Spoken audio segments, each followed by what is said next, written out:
The advice and opinions expressed by Dr. Grant-Pichet and her guests are meant solely as suggestion and should not be in any way construed as child-specific advice. Dr. Doreen Grant-Pichet is the Dr. Doreen is an expert in autism. Doreen Grant-Pichet. Dr. Grant-Pichet. Dr. Doreen Grant-Pichet. Dr. Doreen Grant-Pichet is a visionary in the field of autism. Now you can ask her questions on Ask Dr. Doreen. Okay, I want to get to a question that somebody wrote in. About challenging behavior. How can I get my son to stop pulling my hair and his little sister's hair? He is deeply impacted, nonverbal, and does not understand that he is hurting us. Yeah, so this is again, that's why I always want to be very careful about the advice I give, because we don't know the level of functioning of the children. If it's a child who has the ability to understand cause and effect, it's one thing, because you can start to explain that to them. But when it's a child who doesn't have the concept of cause and effect, and then it's a rule. Then it's just a behavior that is not allowed. You don't need to go into why it's not allowed, because the child really just won't understand that. And it's really a very simple, if you do this, you will not get a reinforcer, but if you do something else, you will. And I'm really glad that question came up, because I want to talk a little, like what we've not talked about this entire hour is the function of challenging behavior. And the topic today was challenging behavior and what does it happen. And so I do want to just do a 2-minute quick kind of review of how, as behaviorists, we look at challenging behavior. This might be an example of that. So when something happens that is a challenging behavior, and we define challenging behaviors as things that are challenging to others and to oneself.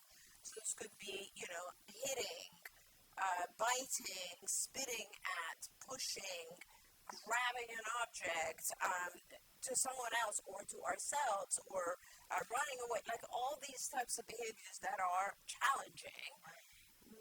The first thing we do as behaviorists is we ask, why is that behavior occurring? What is the reason for this behavior? And all behaviors are controlled by things that occur before them and things that occur after them. All behaviors, so including challenging behaviors. So there's always an antecedent and a consequence. And these two things, the antecedent and consequence, are the reason for that behavior occurring, right? They maintain that behavior. Challenging behaviors for parents, the first thing you have to do is think, this is communication. When a challenging behavior happens, the very first thing you do is you ask yourself, what is my child trying to communicate? What is my child trying to communicate? If my child had language, what would he be saying instead of doing this behavior? The way we find the answer to that is to list all the antecedents, things that happen right before it, and list all the consequences, and then kind of look at how they're interacting with that challenging behavior and why that behavior is happening. I'll make it really, really simple and say there's just 2 reasons that challenging behaviors happen. Either we want to gain access to something, or we want to avoid something. All human behavior. You want to get something or avoid it. The things that you might want to get are an object, a toy, attention, being able to run outside in the playground, a food, watching TV, all the things we want to get, right? And for instance, you might grab a toy because you want to get that toy. You might push a child because he's standing in front of the TV that you want to watch. You might bite someone because you want their attention. So this is all stuff that you want to get or stuff that you want to avoid. So for example, I'll ask you to do something and the child will scream, tantrum because they're trying to avoid doing that behavior. Or run out of the school because they want to avoid that situation. So it's always about trying to get something, which is usually an object, an activity, or attention, or trying to avoid something, which we call escape maintained behavior, okay?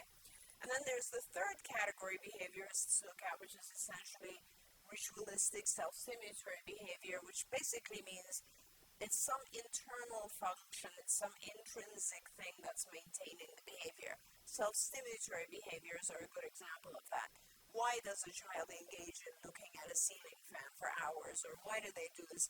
And there's some internal a consequence that is satisfying enough that the child will continue to do this. It's a whole different discussion. But when we look at challenging behaviors, once you have identified, is my child trying to gain something or avoid something, that gives you the ability to replace that challenging behavior with the appropriate communication to make the same thing happen. So if I'm trying to gain something, instead of hitting you, can I say, give me that toy? Can I say, just toy? Can I point to an icon that says, I want the toy? And then I get it. But I won't get it if I hit you, right? Or if I am biting you because you just asked me to do something and I'm trying to avoid it, can I just ask for a timeout, or can I ask for a break instead of biting you? Because when I bite you, you won't give me a break, but when I give you an icon for a break, or I say all done, then you do give me a break. So that's really, really important. That's the kind of key to challenging behavior. A lot of times people overcomplicate this and try to figure out what doesn't make sense to me. It's always just find out, is your child trying to gain access to something or avoid something? And how can I teach them to do that in a more adaptive way and give them everything they want when they do it in that more adaptive, appropriate way, but not allow them to get the results they wanted when they act out. That's the key to everything, you know? Don't forget, you can watch Ask Dr. Doreen live every Tuesday morning at 10 a.m. Pacific time. We hope to see you there.